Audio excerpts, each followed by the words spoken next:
I have MEIZU Pro 7 and let me show you how to enable the portable hotspot on the following device. So at the very beginning, let's unlock the screen. So let's find and select the settings. Afterwards, let's tap portable hotspot and let's enable the sharing mobile network by using this switcher. Let me do it again, sorry.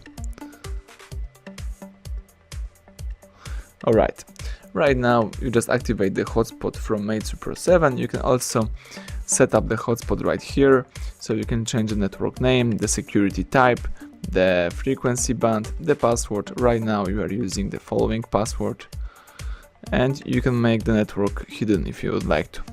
Alright, if you change something, tap OK. If not, let's go back.